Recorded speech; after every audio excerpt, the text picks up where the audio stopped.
I'm here to test laptops again. This is Legion Y9000X 2022 released last month.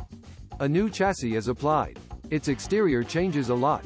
More GPUs are available, from GeForce RTX 3050Ti to RTX 3070.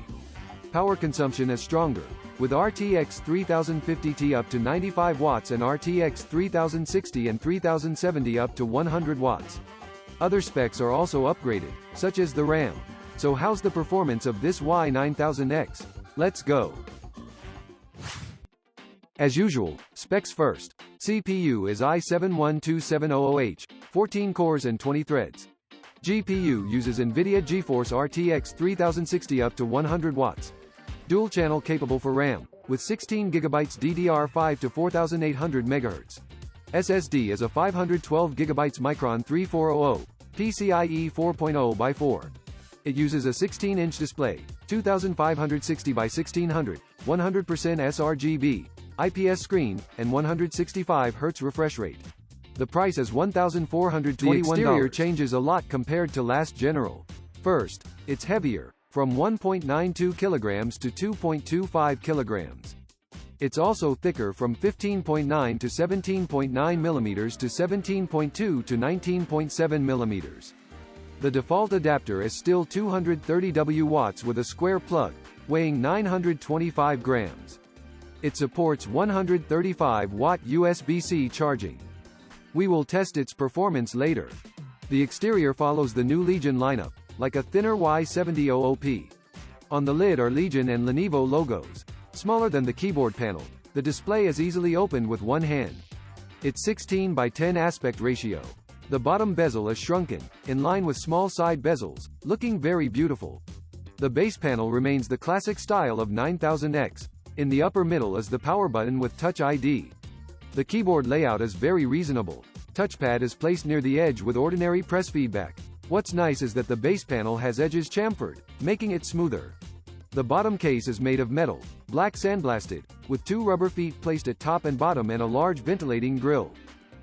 Taking a look at the I/O, the same as last gen, with two USB-Cs, a US1 card reader, a headset port, and at the back an USB-A and an HDMI. For such a thin gaming laptop, it's very generous in that area, except that USB-A ports are all backward, which is inconvenient.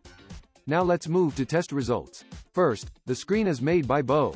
Tested color volume is 107.1% sRGB.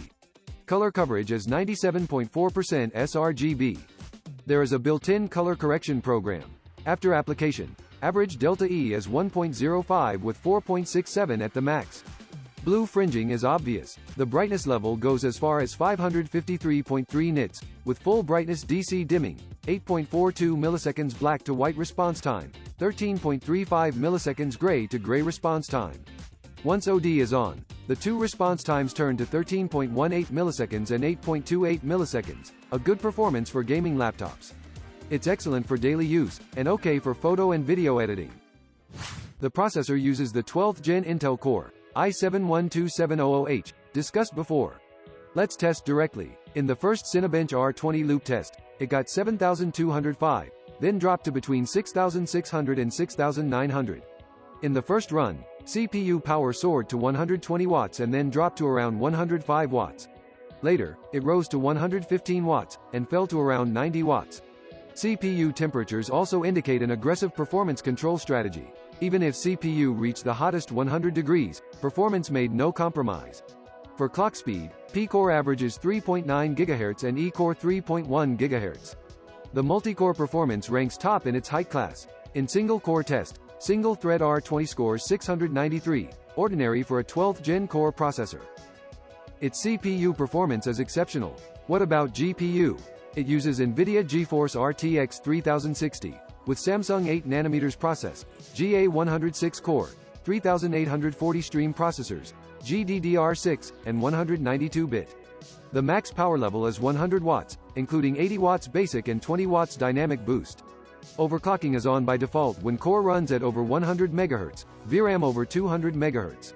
Let's see benchmarks. 8201 for TimeSpy, 9794 for FSE, 4907 for superposition, 10% lower than 140 watt Y9000P. Another thing to note is that overclocking is on by default, but not every laptop meets the standard of overclocking. It affects stability. I recommend you switch it off. When off, the performance falls by about 3%. It's surely worth it to get a stabler experience with few compromise of performance. After performance tests, let's have a look at the game experience with such configuration. We have two modes of 2.5 kelvins and 1080p. Due to its 16:10 aspect ratio, the GPU pressure in 2.5K mode is bigger than 16:9.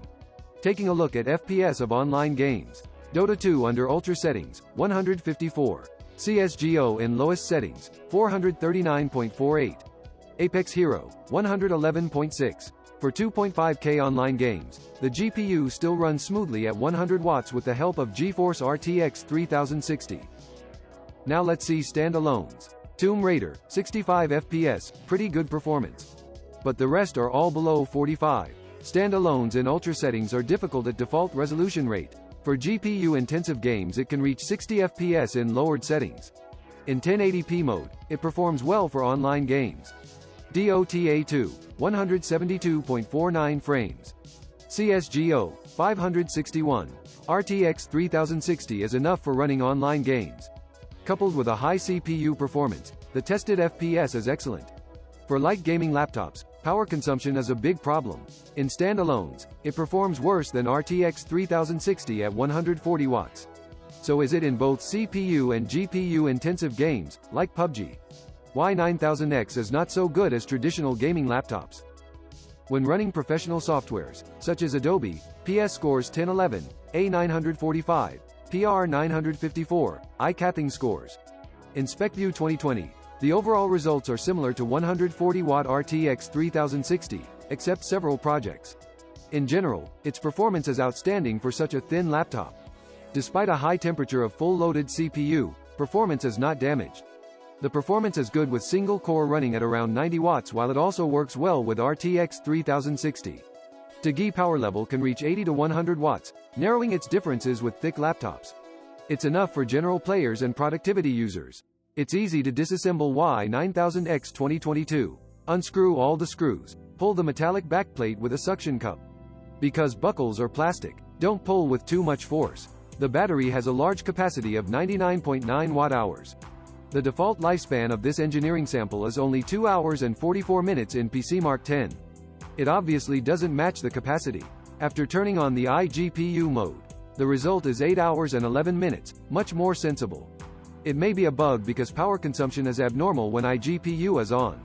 Mass-produced ones won't be so. There are two M.2 SSD slots. The stock is a Micron 3400, PCIe 4.0x4. We've tested it before. Benchmarks are in the chart. There are silica gel pads on the backplate, used to conduct heat. For memory, there is a dual channel of soldered 8G plus slotted 8G, DDR5 to 4800 MHz. Here are benchmarks. Reads and writes perform well, but latency is rather high, exceeding 100 nanoseconds. On the above is the black-painted thermals module, including 2 fans and 5 heat pipes. A hidden pipe is used to dissipate heat of VRAM. The power input is covered by a copper plate. Let's see the performance in stress tests. In beast mode and 25 degrees Celsius. In stress FPU, with i7-12700H, the temp remained at 96 degrees and power level was 90 watts.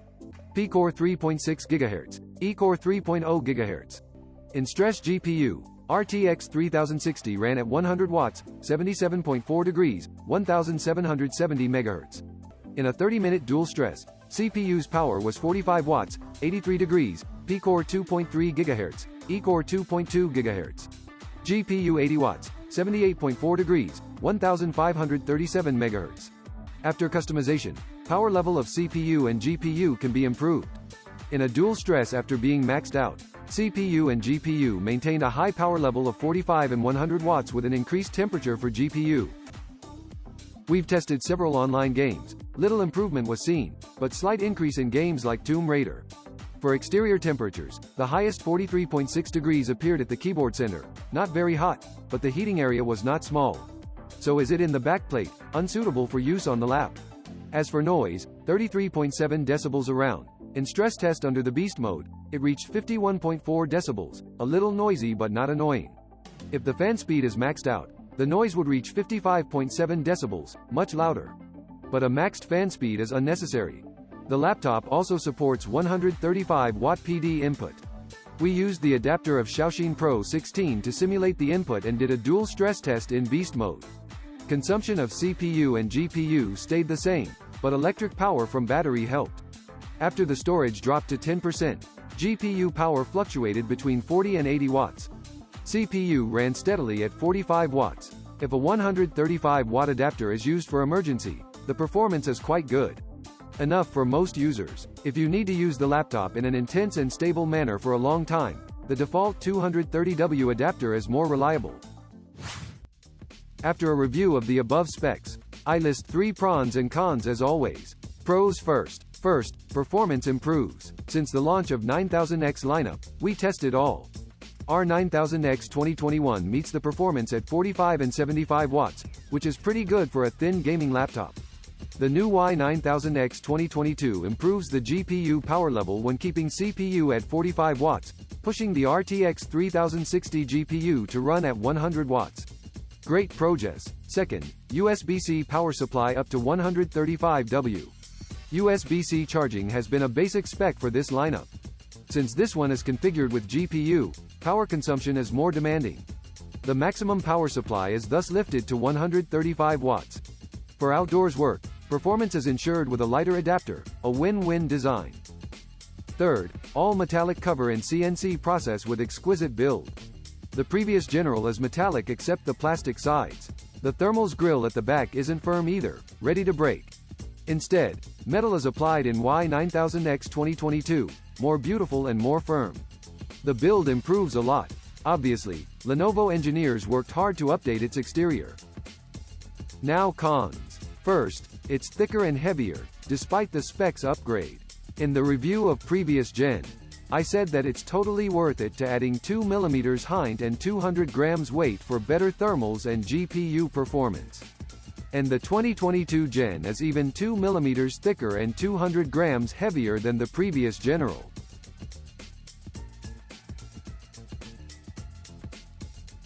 Second, the USBs are all at the back. The new 9000X has an additional HDMI and a USB-A. Scalability has improved, but the frequently used USBs are all at the back, which is inconvenient. Intuitively, USB-As should be placed on the side. Hope it can be improved next time. Third, large heating area. Heat insulation has long been a problem, which the new gen fails to escape. At full load, the heating area is wide, so I recommend external keyboards under long-term high load running. This laptop is a choice for those with high budget who want a good-looking laptop, and who are picky about CPU performance but not to perfection. If outdoor activities and performance-demanding work are rare, instead, office or dorm work is normal, then this laptop suits you. For specs, I strongly recommend i7 Plus RTX 3060. It reaches a nice balance between power consumption, performance and price. If you don't have enough budget, the entry-level i5 Plus RTX 3050 is okay, but it's not launched yet.